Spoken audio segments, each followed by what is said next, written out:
Prima friends. I am here today to answer a lot of your questions that you left me on the last video. It's a super unfiltered, very wintry, non-makeup post-workout kind of a video, so I'm sorry about the informalness of it all. I just finished my last exam for this term, which I'm really excited. I got straight A's, which I'm really happy about because it was really hard to stay up to date with some of my studies while I was traveling, which some of you guys have asked me questions for. So I am coming back to the United States from the 15th of January until tentatively the 1st of March. And I feel a little bit on the fence about it because I love seeing my family, but I don't really like going home to Austin because I can't drive a car and I don't feel independent and I don't feel like I'm in control of workouts and what I can do. So I mean, I'm excited to go home, but I'm also really apprehensive because I feel like I finally got in really good shape and I had a really good routine down, but sometimes it's important to take a rest. And I know it sucks, but I'm probably gonna have to get out of shape and then get back into shape again. So let me just jump into some of these questions. I really like the question from Becky. She says, explain more about master stretch and reflexology, as well as what you've seen improve in your dancing and possibly where I can get some. So master stretch is part of a system called Body Code System that was developed by Pino Carbone in Florence, and it is amazing. I have been doing it for the past 6 months, and when I discovered it, I decided right away to get certified to be a teacher of it because it's kind of like the same price to study it and to become a teacher. So I was learning while becoming a teacher, and I have to say I've seen such an improvement in my dancing in the past 6 months, in my control, in my balance, in my ability to have a stronger mind-body connection. And it really emphasizes taking the time to warm up, starting from your feet and starting from the reflexology points and really slowly massaging all of the trigger points in your body and then moving into sort of destabilization to fire the smaller muscles that support the bigger muscle groups. So I really, really love it. And you can, if you have a chance, you can take a lesson with me or you can find another certified teacher in your area. But I would not recommend just buying them and trying to figure it out because it's a certain method and you need to have a teacher teach you what muscles to feel first and foremost. And then I'm getting all of these questions about Prima bars. I thought I explained it. Guys, the Prima bars are no longer because the company that was manufacturing them, that I was partnering with, they went out of business.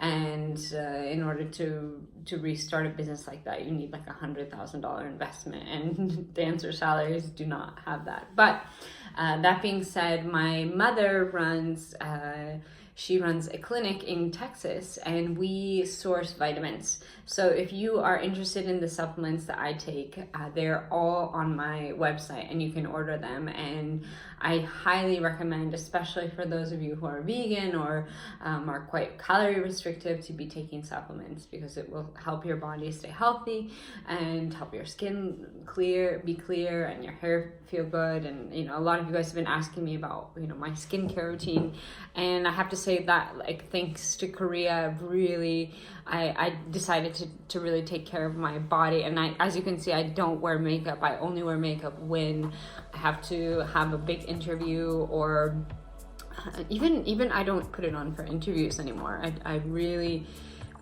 loving the fact that I'm comfortable in my own skin. I wear it for stage, but I mean, my stage makeup is probably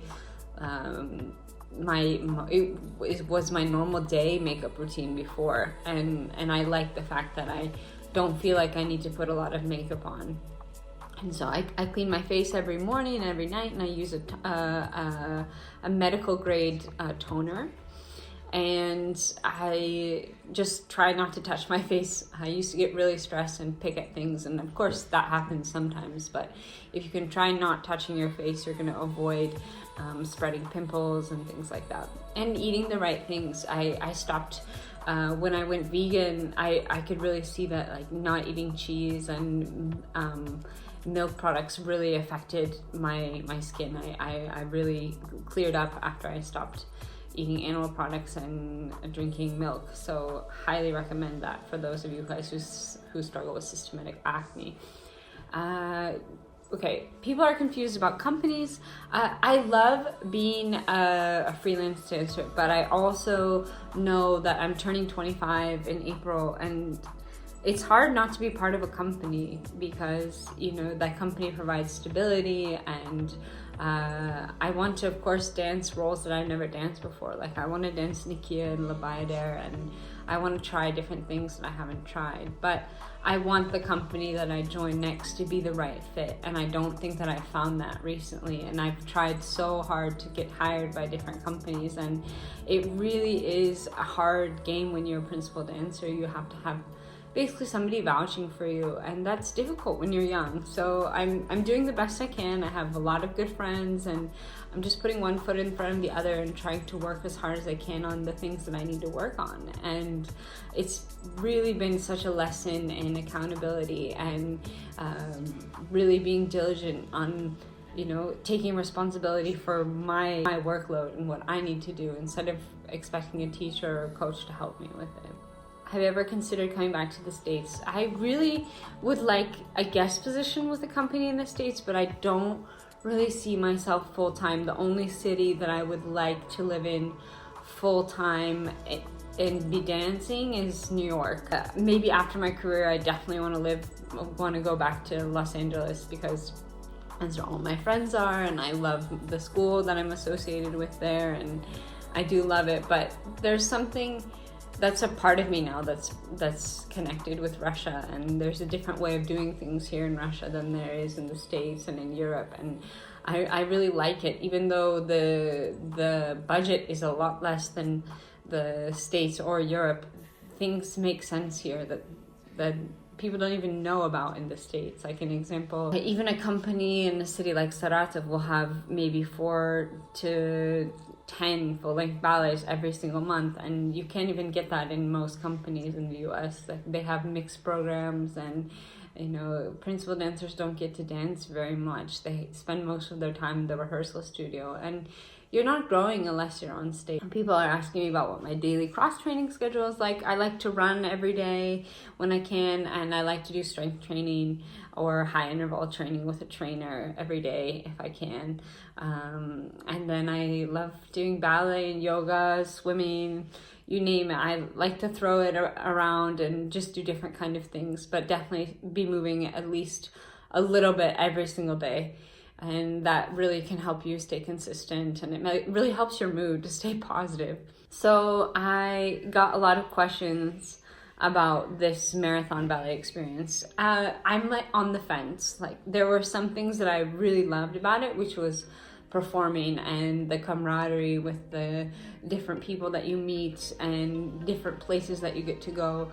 But for one of the tours that I went on, the Uslovia, you say in Russian, like, how can I say, like, we didn't have a place to sleep and we weren't given meals, and that is really difficult because we had signed up for, you know, under different contract terms, and then there were others, and then we weren't protected, and that is really dangerous. And I'm happy and I'm grateful that I was able to survive it for a month, but there are people who live like that for 2 and 3 months, and if it weren't for Misha, I would have been in a lot of trouble, and I'm really grateful to him for protecting me and helping me stay safe and fed somewhat. But yeah, there are some of these companies that tour around Europe that they're really quite, they exploit, you know, if there's not a nicer word to use, they really are exploiting sort of the system. And it was really interesting to see it from the dancer side.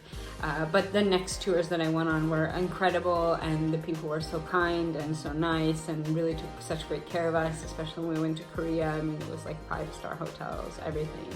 Really, really kind, and you can dance better when you're taken care of, when you have a good night's sleep and you have a less chance of getting injured, and you know, if you can afford to, they give you a per diem so you can afford to feed yourself the right things, and it's different. And of course, being home in Moscow and performing is so nice because you're at home in your own bed, and you can push yourself every day. And so it kind of becomes a balance of between survival mode when you're dancing with those kind of companies that are touring so much. And then you guys were asking about pay. You're technically on those kind of performances paid per performance, but because the conditions are quite bad, the fee is quite low, and the only way you can kind of make money is if you agree to doing like a crazy amount of shows. But still, you're not coming out of it Midas, or gonna go and buy the next skyscraper. You're coming out of it like happy if you paid your expenses, and happy if you can make like a little bit of money to pay your rent. So I mean, it's not ideal, but at least you're performing. And I have to say that one of the pluses from that experience is I really felt like I became more confident and really got to know my body and my mental state better. And I really enjoy now, in hindsight, looking back at the journey that you have to go on. And I'm really grateful for the lessons I learned, and it really teaches you to have more of a psychological approach and have more grace for your mental state. And you learn to not take, if mistakes happen, not take it so seriously. And I think that that's healthy. It is good, because dancers become too obsessed with being perfect, which you're never going to be perfect, so don't be so upset if something doesn't go your way. I got a question, would I consider selling my dead shoes?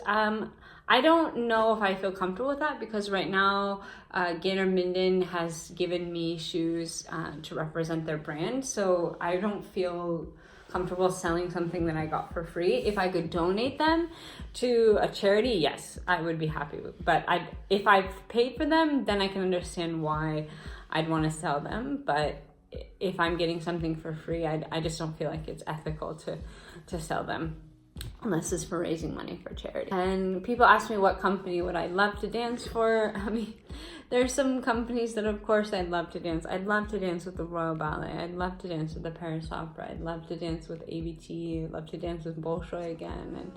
But life is very difficult, and it's very hard to get those kind of opportunities. So I'm happy dancing anywhere where somebody wants to see me.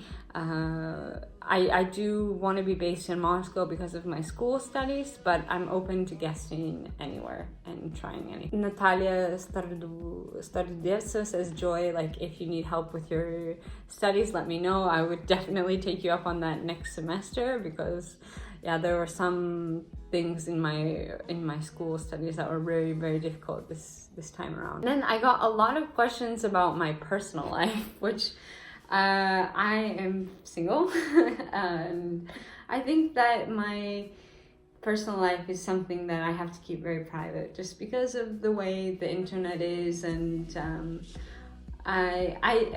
I don't really feel comfortable sharing those kind of details with you guys. Thank you guys so much though for caring about me.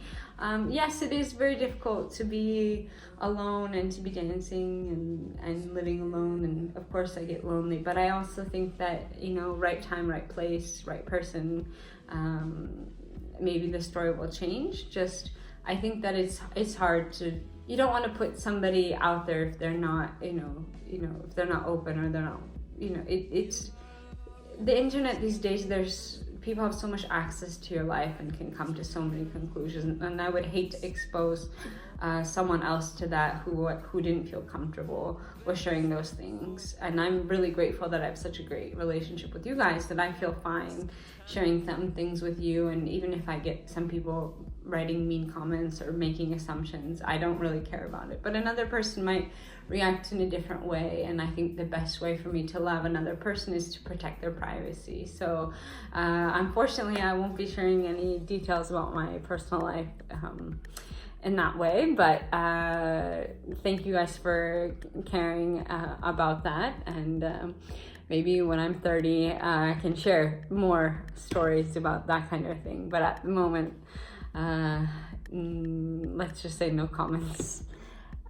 This is such a good question about yellow face in Nutcracker, and I have to agree. My friend Min wrote a very good post about this, and I agree with her 100%. And if I was in a position to make my own nutcracker, I would want to make a production that was appropriate and respectful and culturally sensitive, because I do see a lot of things, especially in Russian versions of productions, that I don't agree with and I don't think that are respectful. And I think that we can make new and better versions than they exist today. And I don't agree. A lot of times in a Russian company, they'll cast somebody who looks ethnically Asian to play certain parts, and they typecast that, and I really don't agree with it.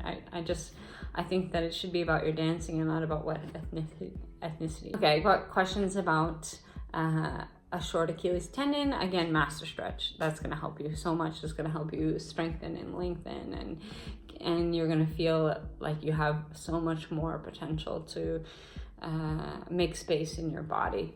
Okay, I don't really know what else to answer for these questions except for make time for yourself.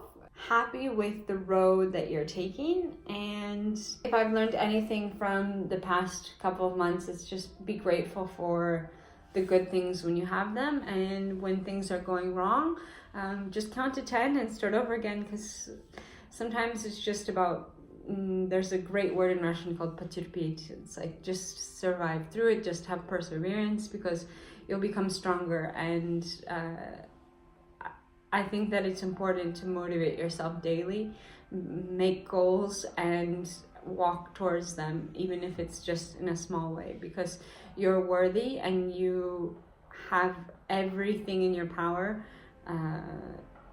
to be successful in a small, in a middle, and in a large way. So don't worry about the future and just try to be happy each day. Okay, all right guys, thank you so much for watching. I hope you enjoyed this video. If you have any other questions, put it down in the description below, and let me know what you guys want to see from the United States, and I hope I can take you guys with me. Thank you for supporting me, and thank you for supporting Patreon and looking at supplements. And then if you guys want more in-depth answers to your questions, you can always schedule a mentorly session, and you can have an hour to ask whatever you need. And if you want to be having a plan made for you, you can try to discuss that with me out there.